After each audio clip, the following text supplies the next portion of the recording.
அன்பு நண்பர்களே, அனைவருக்கும் அன்னை சமையல் உமாவின் அன்பான வணக்கங்கள். இன்றைக்கி அன்னை சமையலில் பார்க்க போகிறது இட்லி தோசைக்கு சூப்பரான சட்னிங்க. வெங்காய கொத்தமல்லி சட்னி. 7 காஞ்ச மிளகாய் சேர்த்துக்கலாம். ஸ்லோவில் வச்சு கலர் மாறாத மாதிரி வறுத்துக்கோங்க. இப்போ மிளகாயை வறுத்தாச்சு. இப்போ தனியாக வச்சுக்கலாம். 1 டீஸ்பூன் கடலைப்பருப்பு, 1 டீஸ்பூன் உளுந்து. இப்போ உளுந்த பருப்பையும் கடலை பருப்பையும் நல்ல கலர் மாறுற வரைக்கும் வறுத்துக்கலாம்.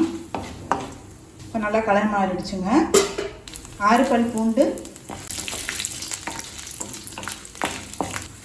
2 வெங்காயத்தை சேர்த்துக்கலாம்.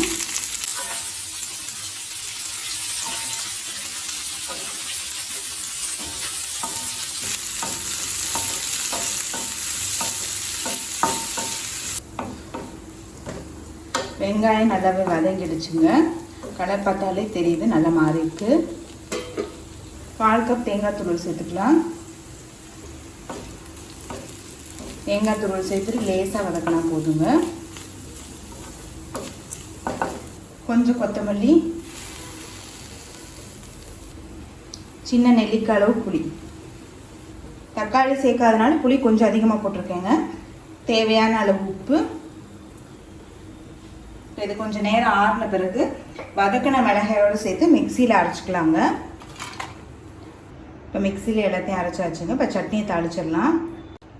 தேவையான அளவு எண்ணெய், 1/4 டீஸ்பூன் கடுகு, 1/4 டீஸ்பூன் உளுந்து, கொஞ்சம் பெருங்காயம், கொஞ்சம் கருவேப்பிலை.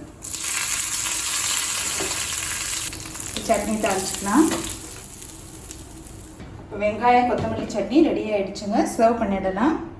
சுவையான வெங்காய கொத்தமல்லி சட்னி ரெடி ஆகிடுச்சு. ரெசிபியை ட்ரை பண்ணி பாருங்கள். கண்டிப்பாக உங்களுக்கே பிடிக்கும். ரெசிபி பிடிச்சிருந்ததுன்னா வீடியோவை லைக் பண்ணுங்கள், கமெண்ட் பண்ணுங்கள், ஷேர் பண்ணுங்கள்.